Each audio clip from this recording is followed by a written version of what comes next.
మనతో పాటు political analyst Chandu Srinivas గారు ఉన్నారు. చందు శ్రీనివాస్ గారు నమస్కారం. నమస్కారం అండి.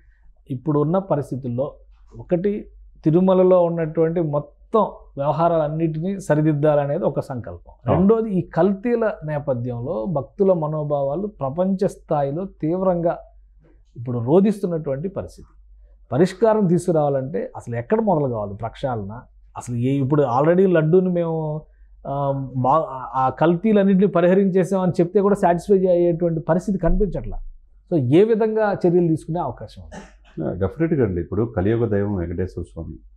మనం ఏదైనా కష్టాలు ఉన్నప్పుడు కుటుంబ సమేతంగా వెళ్తాం, కాలినడకన వెళ్తాం. చిన్నతనం నుంచి మన తల్లిదండ్రులు మనకు నేర్పారు. ఆ తర్వాత మన బిడ్డలు కూడా అదే ఫాలో అవుతారు.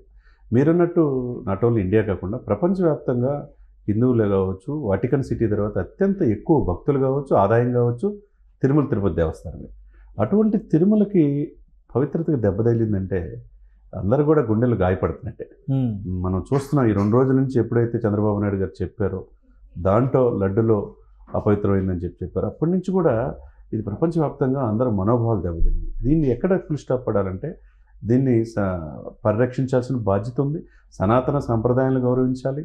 దీనికి కఠినంగానే కూడా దీని కేంద్ర స్థాయిలో పవన్ కళ్యాణ్ గారు చెప్పినట్టు ఆ సనాతన బోర్డు ఒకటి ఏర్పాటు చేయాలి.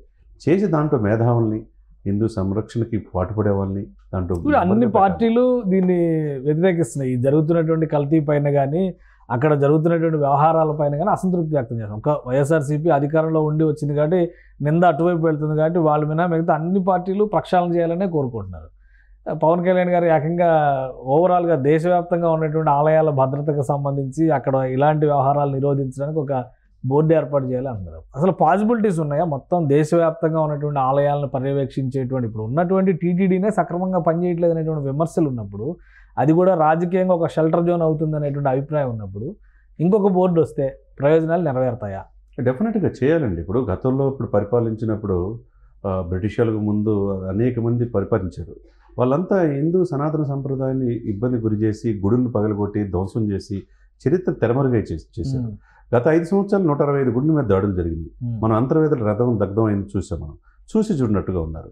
దీన్ని ఎక్కడో చోట పులి స్టాప్ పడకపోతే, మన సంప్రదాయం మన సంస్కృతిని కాపాడుకోలేకపోతే, మనం ఆరాధించే దేవుళ్ళు కూడా మనం సంరక్షించుకోకపోతే మనం ఇంకా ఏం చేసినట్టు? ప్రపంచంలో చైనాకి మించి జనాభా ఉండి 145 కోట్ల జనాభా ఉండి ప్రపంచవ్యాప్తంగా భారతదేశం వైపు చూస్తుంటే మన కట్టుబొట్టు, మన సంస్కృతి సంప్రదాయాల్ని ఇతర దేశాల్లో వచ్చి ఇక్కడ సంస్కృతిలో మమేకమై అవుతూ ఉంటే మన గుడుల్ని, మన దేవాలయాల్ని సంరక్షించుకోవాల్సిన బాధ్యత మన మీద ఉందా లేదా? మరి ఎక్కడో చోట పులి స్టాప్ పడిపోతే ఇప్పుడు ఈ ఒక రకంగా చంద్రబాబు నాయుడు గారు చెప్పడం ఇప్పుడు దేశవ్యాప్తంగా చర్చ అయింది.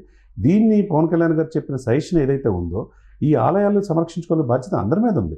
దాంట్లో మేధావులు ఉన్నారు, జడ్జెస్ ఉన్నారు, అందరిని పెట్టేసి దీన్ని సంరక్షించుకోవడం తప్పితే ఇప్పుడు సెంట్రల్ కూడా సీరియస్గా తీసుకుంది.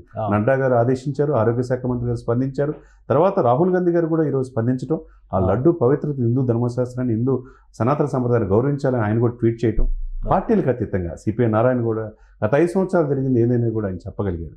అదేవిధంగా ఆధ్యాత్మికవేత్తలు అనేక మంది ముందుకు వచ్చి మన సంస్కృతిని, మన దేవాలని పరిరక్షించుకోవాల్సిన బాధ్యత. This is the right time sir.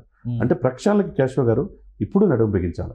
ఇప్పుడు కూడా మనం చేసుకోలేకపోతే మనకు అప్పుడు ఆ రోజుల్లో పరిపాలించి మన మీద నెత్తిన మీద స్వారీ చేసిన వాళ్ళు కూడా మన గుడుల్ని మన ధ్వంసం చేస్తే చివరికి ఇప్పుడు వారణాసి మనం చూసాం. ఒక్కొక్కటి స్టెప్ ఇప్పుడున్న బీజేపీ ప్రభుత్వ హయాంలో అయోధ్య రామ మందిరం పునర్నిర్మాణం జరగటం కావచ్చు, తర్వాత ఎక్కడైతే వారణాసిలో కావచ్చు, ఇవన్నీ కూడా తెరమెరుగుతున్న మన ధ్వంసం చేస్తే ఆ రోజున మనం ఇప్పుడు ఏం చేస్తున్నాం? ఆ ఉన్న వాటిని కూడా పరీక్షించుకోవాల్సిన బాధ్యత మన మీద ఉందా లేదా? ఇప్పుడున్న కేంద్ర ప్రభుత్వం ఉన్న బీజేపీ ప్రభుత్వం నడుము బిగించాలా. అదేవిధంగా మనకు ఒకవేళ ఈ కల్తీకి సంబంధించి క్లియర్గా చర్యలు తీసుకోవాలంటే ఎవరిని బాధ్యులు చేస్తారు? ఎవరిపైన చర్యలు తీసుకునే అవకాశం ఉంటుంది? డెఫినెట్గా అప్పుడున్న పాలకులు ఎవరైతే ఉన్నారో నిర్లక్ష్యంగా, ఇప్పుడు నెయ్యి ఎంత ఖరీదు చేసిందో మనం అందరికీ తెలుసు. అవును, పవిత్రంగా అక్కడ ఇప్పుడు సంపద లేదా? టీటీడీలో డబ్బులు లేవా? మనం అంతా, మీరైనా నేనైనా మనం వెళ్ళినప్పుడు ఎంతో కొంత మనం స్వామివారికి ఇవ్వాలనుకుంటాం కదా. అనేక మంది కోట్ల రూపాయలు దానం చేసే వాళ్ళు ఉంటారు. మరి సరికొండ వెంగమాంబ అన్నదానం నిత్యం లక్షలాది మందికి ఇచ్చే ఉన్నారు. దాన్ని మంచి నాణ్యతమైన ఇవ్వాలి. వచ్చిన వాళ్ళకు కూడా ఫ్రీగా అన్నీ చేయాలి. అక్కడ కమర్షియల్ కాకూడదండి పైన కొండ మీద. ఇప్పుడు న్యాయ విషయంలో రాజీ పడకూడదు. గత ప్రభుత్వం రాజీ పడబోతే ఈరోజు అనేక ఆరోపణలు వస్తున్నాయి. ఆరోపణలు ఎక్కడో చాలా ఫుల్ స్టాప్ పడాలి. ఇప్పుడు సిబిఐకి ఇస్తారా, కేంద్ర ప్రభుత్వం కోర్టులు కూడా ఇన్వాల్వ్ అయ్యే ఛాన్స్ ఉంటుంది. ఇప్పుడు హైకోర్టులో దీనికి సంబంధించి పిటిషన్స్ వేశారు, అలానే సుప్రీంకోర్టులో కూడా సుప్రీంకోర్టు వేశారు. చీఫ్ జస్టిస్ కి కూడా లేఖ రాశారు. ఇది చాలా మంది మనోభావాలను గాయపరిచేటువంటి అంశం, వాస్తవాలు తెలియదు. సిబిఐ ఎంక్వైరీ డిమాండ్ చేస్తుంది కాంగ్రెస్ పార్టీ. సో ఎక్కడికి వెళ్తుంది ఈ విచారణ అనేటువంటి పరం, ఎక్కడికి వెళ్తుంది, ఎక్కడ ముగుస్తుంది? డెఫినెట్గా అండి, 100 కోట్ల మంది ఉన్న జనాభా, ప్రపంచవ్యాప్తంగా ఉన్న హిందూ సమాజం కావచ్చు, గొప్ప దేశం ఈ భారతదేశం. ఈ సంస్కృతి సంప్రదాయాన్ని, ఈ గుడుల్ని, మన దేవుళ్ళని మనం సంరక్షించుకోవాలి బాధ్యత ప్రతి ఒక్కరి మీద ఉంటుంది. అది ఏ విధంగా సిబిఐకి ఎంక్వైరీ కాల్ఫర్ చేస్తారా, కేంద్ర విజిలెన్స్ సంస్థలు ఉంటాయి, వాళ్ళ బృందాలు వస్తాయా, ఏదైనా కానీ తప్పు జరిగిందని సాక్షాత్తు తిరుమల ఈఓ గారే, శ్యామలరావు గారు, సీనియర్ ఐఏఎస్ ఆఫీసర్ చెప్పారు. జరిగిన మాట వాస్తవం, మేము తిప్పి పంపాం, దాని మీద విచారణ చేస్తున్నాం అన్నారు.